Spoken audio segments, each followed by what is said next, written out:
Assalamualaikum warahmatullahi wabarakatuh. Nepangkeun Abi Citra Ariyanti ti kelas 10B Farmasi bade ngadugikeun dongeng Pucang jeung Biruang. Aya hiji biruang coklat awakna lintuh. Manehna sok kataji lamun ngadenge manuk ricit di sarada, nyanyi galumbira. Biruang hayangeun bisa nyanyi jeung heheotan, tapi manehna teu mampueun.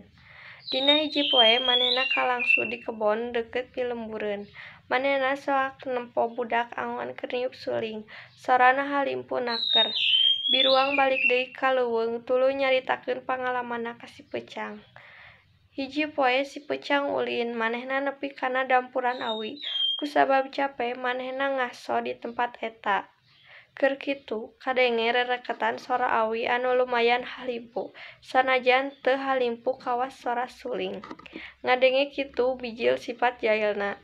Manehna boga maksud ngaheureyan babaturanna, nyaeta si Biruang. Si Peucang lulumpatan neangan Biruang. Ahirna si Biruang kapanggih keur mandi dina hiji talaga. "Cang, yap urang ngeueum, hawa kacida panasna." "Hei Biruang," ceuk Peucang, "apanan anjeun resep musik? Hayu milu ka kuring, urang tuduhkeun konser musik alami anu halimpu pisan." "Wah, nu bener Cang, hayu urang indit." Ti kaangganan Biruang ningali Peucang bangun keur niup suling tina awi.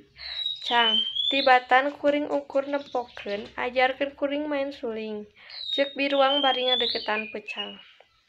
"Heug bae, sok lelkeun letah anjeun, tapelkeun kana sela-sela suling awi anu panjang ieu," ceuk Peucang. Peucang gura-giru ngaheot ngageroan angin. Teu lila ti harita angin niup ngahiliwir, cukup keur ngeundeg-eundeg tangkal awi. Awi ngareket, nyepet tungtung litah Biruang. Biruang ngajerit nyerieun untuk manehna gancang metot letahna. Si Biruang sadar yen dirina geus dibobodo ku si Peucang, tapi manehna teu ambek, sabab reuketna sari awi teh memang kadenge halimpu. Si Biruang nepi ka sore tibra ngadengekeun sora awi rereketan, anu kadenge halimpu pisan. Mung sakitu dongeng ti Abi, hapunten bilih aya kalpatan. Wassalamualaikum warahmatullahi wabarakatuh.